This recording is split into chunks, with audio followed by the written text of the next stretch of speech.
Welcome back to my channel. আজি আপোনালোকৰ ওচৰত আকৌ এটা নতুন ব্লগ লৈ আহিছো। তো আজি 11 ছেপ্টেম্বৰ, আজি বিশ্ব ভাতৃত্ব দিৱস। আজিৰ দিনটোতে স্বামী বিবেকানন্দই আমেৰিকা চিকাগো চহৰত এটা হিন্দু ধৰ্মলৈ ভাষণ এটা দিছিল। সেই দিনটোতে বিশ্ব ভাতৃত্ব দিৱস হিচাপে আমি পালন কৰোঁ। আৰু সেই বিশ্ব ভাতৃত্ব দিৱসৰ উপলক্ষে আজি আমি মৰাণ পথালিবাম 8 নং লাইনত মাতৃ পূজা আয়োজন কৰিছোঁ। তো আমি তালৈকে গৈ আছোঁ। এয়া চাওক, এয়া মোৰ চুমি ভণ্টি। তো আমি গৈ আছোঁ, বহুতে দেৰি হ'ল আৰু আমাৰ তাত 9:30 বজাৰ পৰা কাৰ্যসূচী আৰম্ভ হ'ব। তো আমাৰ আজিৰ দিনটোৰ কাৰ্যসূচী কেনেদৰে থাকিব আৰু আমি মাতৃ পূজা আমি কেনেকৈ কৰোঁ আমাৰ বিবেকানন্দ কেন্দ্ৰ হৈ, তো আপোনালোকক দেখাম। আশা কৰোঁ যে আপোনালোকে মোৰ ভিডিঅ'টো সম্পূৰ্ণ চাই। তো বলক চাওঁ তেন্তে।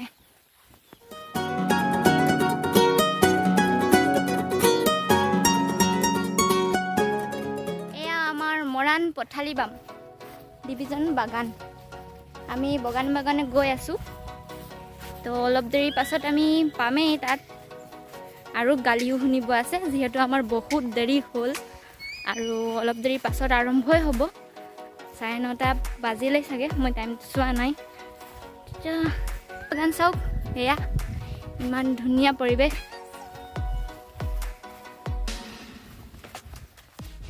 আমাৰ বিবেকানন্দ কেন্দ্ৰৰ মুখ্য কাৰ্যালয় ভাৰতৰ তামিলনাডু কন্যাকুমাৰীত অৱস্থিত। সেই বিবেকানন্দৰ কেন্দ্ৰৰে এটা প্ৰকল্প হয় আনন্দালয়, য'ত আমি ল'ৰা ছোৱালীবোৰক শাৰীৰিক, মানসিক, বৌদ্ধিক, আৱেগিক আৰু আধ্যাত্মিক এই 5 ধৰণৰ শিক্ষা দিয়া হয়।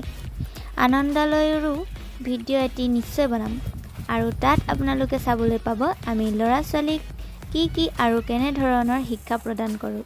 তেন্তে আহক আমি আজিৰ মাতৃ পূজা আনন্দৰে উপভোগ কৰোঁ।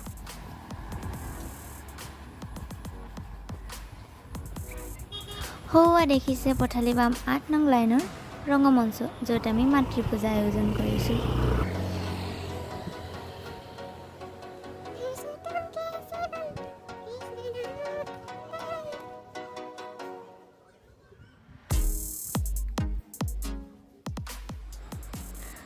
মাতি অনা অতিথিসকলক আদৰণি জনোৱা হৈছে। ইয়াৰ পৰাই আমাৰ দিনটোৰ কাৰ্যসূচী থাকিব।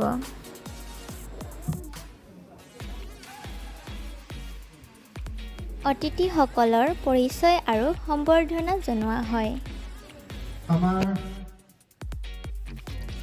প্ৰথমে মই অতিথিসকলৰ চিনাকি কৰাই দিম। তাৰপিছতে আমাৰ যি বন্তি প্ৰদান কাৰ্যসূচী আছে সেই কাৰ্যসূচী আগবঢ়াই লৈ যাম। তো প্ৰথমতে মই আমাৰ মাজত উপস্থিত হোৱা আমাৰ আদৰণীয় বীৰেন ছাৰ আহিছে।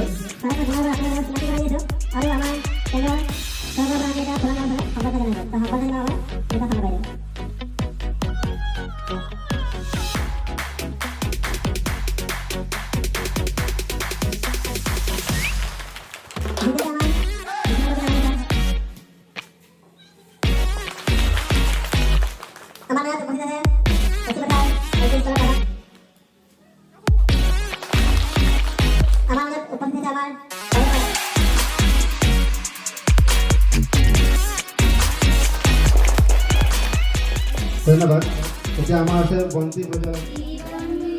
জ্যোতি পৰম জ্যোতি ব্ৰহ্মা জ্যোতি নমস্তুতে।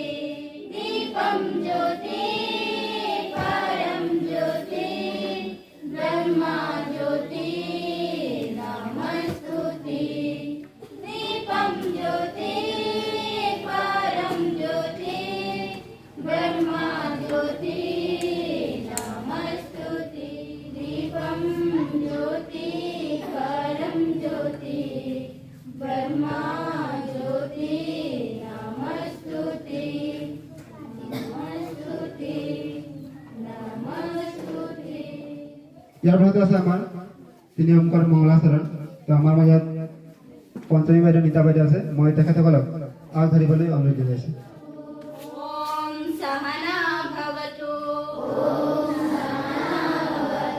সহনো ভুনাক্তু। এতিয়া আমাৰ আছে আচাৰ্যৰ দ্বাৰা সমাপিত সংগীত। মই আচাৰ্যসকলক আগতে সেই আমাৰ যি সমবেত সংগীত আছে তাক ধৰিবলৈ অনুৰোধ জনাইছোঁ। সকলোকে নমস্কাৰ।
গীতটো মোৰ বাবে বহুত প্ৰিয় বাবে দীঘলীয়াকৈ এড কৰিলোঁ।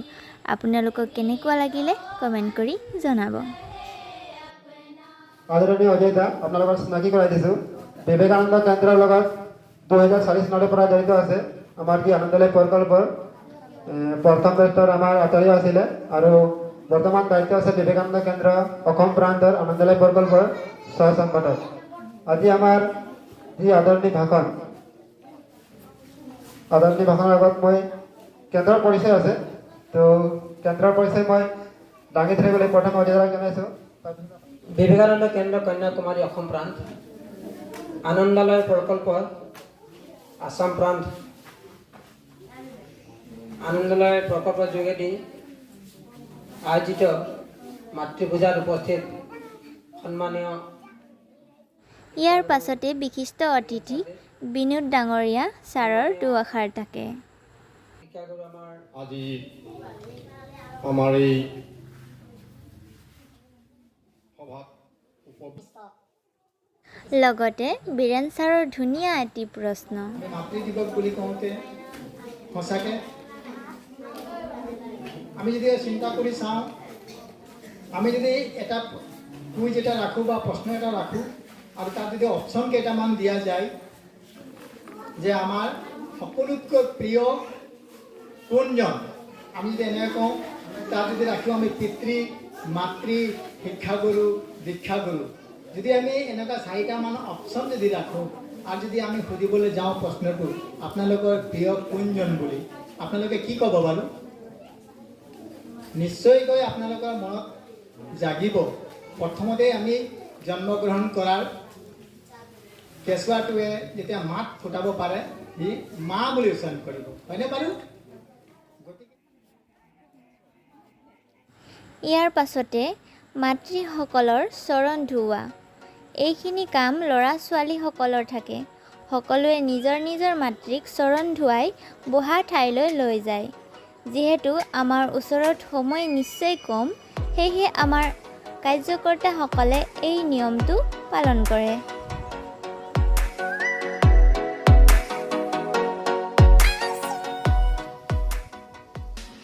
মাতৃ পূজা আৰম্ভ হ'লহি। অজয় দাদা পণ্ডিত, পূজাৰ সময়ত যি মন্ত্ৰ গোৱা হয়, মই খন্তেক সময়ৰ বাবে লগত বহিলোঁ।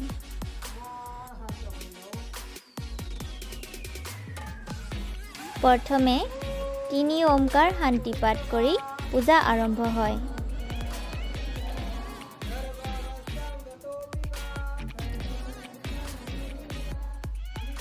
ল'ৰা ছোৱালীসকলে হাত দুখন ঘটিত থকা পানীটো ঢাকি অজয় দাদায়ে গাই যোৱা মন্ত্ৰ পাছে পাছে আওৰাই যায়।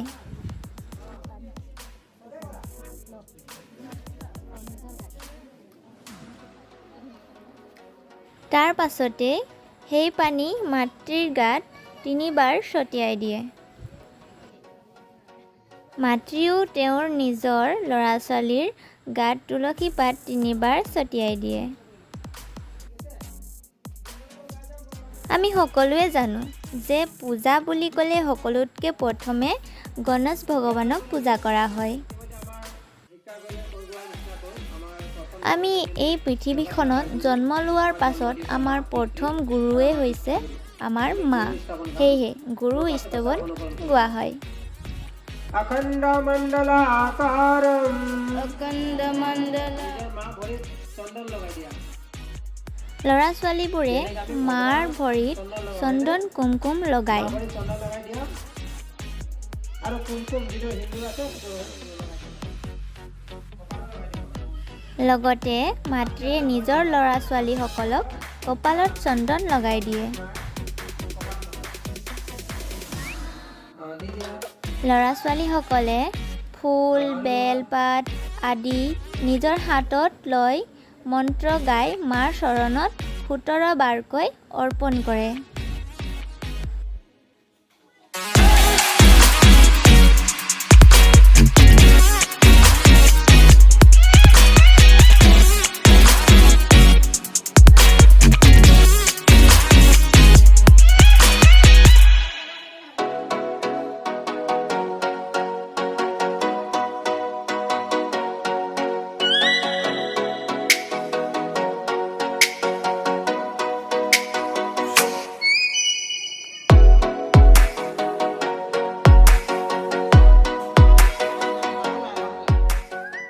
ল'ৰা-ছোৱালীসকলে নিজৰ মাক 3 বাৰ আৰতি কৰে।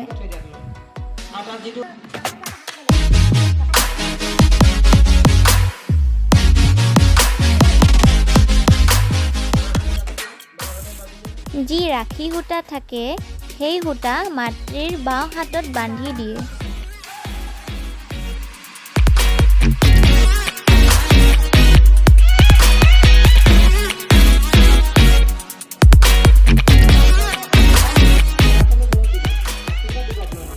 সংকল্প লোৱাৰ পাছত পূজা সম্পন্ন হয়।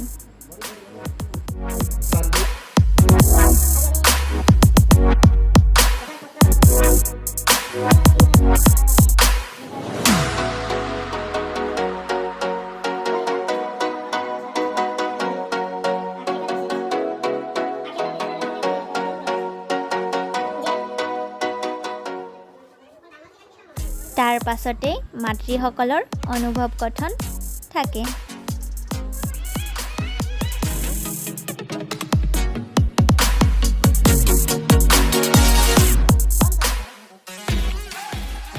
থাকি যোৱা অতিথি বাৰিছ ছাৰ আৰু জিতৰাম ছাৰৰ দুআষাৰ থাকে।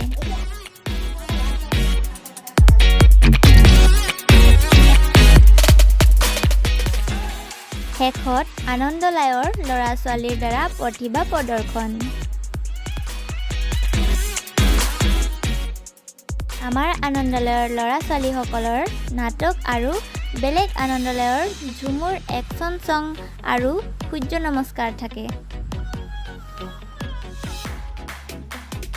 এইটো নাটক স্বামী বিবেকানন্দৰ সৰুকালৰ ঘটনা এটিৰ ৰূপ দিয়া হৈছে, য'ত স্বামী বিবেকানন্দই তেওঁৰ লগৰ সমনীয়াৰ লগত ধ্যান খেল খেলি থাকে।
আপোনালোকক যিমান পাৰিলোঁ জনাবলৈ চেষ্টা কৰিলোঁ।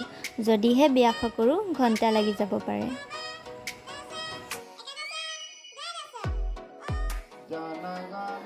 আজিৰ মাতৃ পূজা ৰাষ্ট্ৰীয় সংগীত জনগণৰে সামৰণি মৰা হয়। সকলোৱে লঘু আহাৰ কৰি ঘৰা-ঘৰি হওঁ। এনেকুৱা আৰু বহুতো সামাজিকৰ লগত জড়িত থকা কাম আছে। যদি আপোনালোকে আমাৰ বিবেকানন্দ কেন্দ্ৰৰ লগত জড়িত হ'ব বিচাৰে তেন্তে ডিছক্ৰিপশ্যন বক্সত নম্বৰ দিয়া আছে, যোগাযোগ কৰিব পাৰে। আৰু যদিহে ভিডিঅ'টো চাই ভাল লাগে তেন্তে লাইক, শ্বেয়াৰ এণ্ড ছাবস্ক্ৰাইব নিশ্চয় কৰিব। ধন্যবাদ।